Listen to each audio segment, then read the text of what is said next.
Hello दोस्तों, रसायन विज्ञान अर्थात केमिस्ट्री के विभिन्न परीक्षाओं में पूछे गए महत्वपूर्ण प्रश्नों का भाग 10 आप लोगों के सामने लेकर आ गया हूं। यदि वीडियो अच्छी और उपयोगी लगे तो लाइक और शेयर करने के साथ ही चैनल को सब्सक्राइब भी कर लेंगे। यदि फेसबुक देख रहे हैं तो पेज को फॉलो भी कर लेंगे, क्योंकि मैं इस तरह की वीडियो आपके लिए बनाता रहता हूँ। तो प्रश्नों का क्रम देखते हैं। एक नाभिकीय रिएक्टर में भारी जल का क्या कार्य होता है? भारी जल न्यूट्रॉन की गति को कम कर देता है।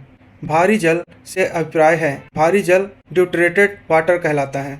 यह न्यूट्रॉन की गति को कम कर देता है, यानी नाभिकीय रिएक्टर में मंदक का काम करता है। सामान्य किस्म का कोयला बिटुमिनस है। उच्च कोटि का कोयला एंथ्रासाइट है। किसकी उपस्थिति के कारण चूने का वायु में रखने पर दूधिया हो जाता है? कार्बन डाइऑक्साइड के कारण। सूखी बर्फ ठोस कार्बन डाइऑक्साइड है। गेहूं के आटे में ईस्ट मिलाकर डबल रोटी बनाने से स्पंजी तथा कोमल हो जाती है, क्योंकि उत्पन्न कार्बन डाइऑक्साइड रोटी को स्पंजी बना देता है। सुपरसोनिक वायुयान समताप मंडल में कौन सा पदार्थ उत्सर्जित करते हैं? तो वह NOx है। ये NO और NO2 और अन्य गैसों का मिश्रण होता है। एक कार बैटरी में प्रयुक्त विद्युत अपघट्य होता है सल्फ्यूरिक अम्ल। बैटरियों में कौन सा एसिड संग्रहित होता है? तो वह सल्फ्यूरिक अम्ल है। तनुगंधक अम्ल यानी डाइल्यूटेड सल्फ्यूरिक अम्ल की जस्ते के साथ प्रतिक्रिया के परिणाम स्वरूप उत्पन्न होती है हाइड्रोजन। शर्करा और सल्फ्यूरिक अम्ल की अभिक्रिया से कौन सा शुद्ध रूप से प्राप्त होता है? तो वह कार्बन प्राप्त होता है। क्लोरीनेशन दूषित जल में क्लोरीन की थोड़ी मात्रा मिलाने को कहते हैं। हैलोजन में सर्वाधिक अभिक्रियाशील फ्लोरीन है।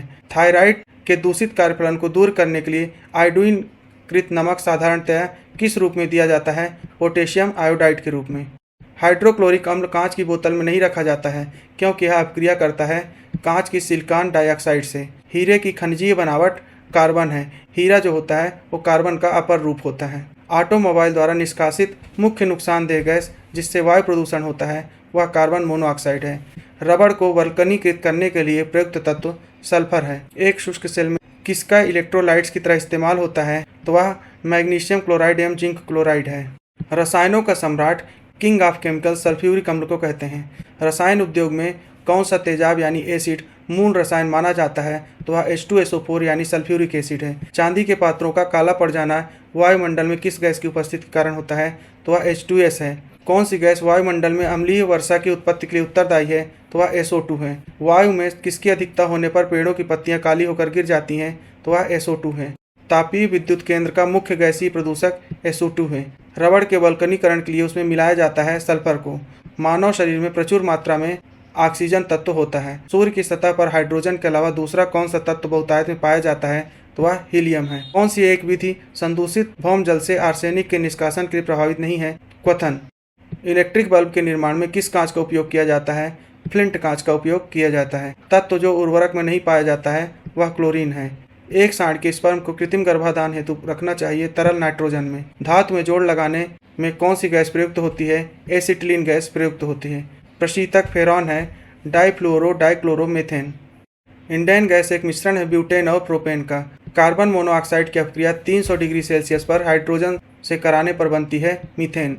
अधिक मात्रा में थाइल अल्कोहल का सेवन करने पर बुरा प्रभाव लीवर पर पड़ता है। उन शराब त्रासदियों में जिनके परिणाम स्वरूप अंधता आदि होती है हानिकारक पदार्थ मिथाइल अल्कोहल है। अश्रु गैस का रासायनिक नाम अल्फा क्लोरोएसिटोफिनोन है। प्राकृतिक रबड़ आइसोप्रोपीन का एक बहुलक है। सूखने वाले तेलों में काफी बड़ी मात्रा में असंतृप्त वसा अम्लों की होती है। कांच प्रबलित प्लास्टिक बनाने के लिए किस प्रकार के कांच का प्रयोग किया जाता है? तो रेशा कांच का प्रयोग किया जाता है। फोटोक्रोमेटिक कांच में किसकी उपस्थिति कारण काला रंग होने का गुणधर्म होता है? तो वह पदार्थ रजत ब्रोमाइड यानी सिल्वर ब्रोमाइड है। शुद्ध जल उदासीन होता है। शुद्ध जल का pH मान 7 होता है। 10 मोल जल का द्रव्यमान 180 ग्राम होता है। भारी पानी वह होता है जिसमें हाइड्रोजन का स्थान उसका समस्थानिक ले लेता है। भारी जल एक प्रकार का मंदक है, यानी क्रिया को धीमा कर देता है। रेडियो कार्बन डेटिंग से किसका निर्धारण होता है? तो जीवाश्मों की आयु का निर्धारण रेडियो कार्बन डेटिंग के द्वारा किया जाता है। इस प्रकार आपके सामने 50 प्रश्नों का क्रम है। यहाँ पर और लिंक दिए हैं, आप इसी तरह के और भी वीडियो देख सकते हैं। यह वीडियो देखने के लिए बहुत बहुत धन्यवाद।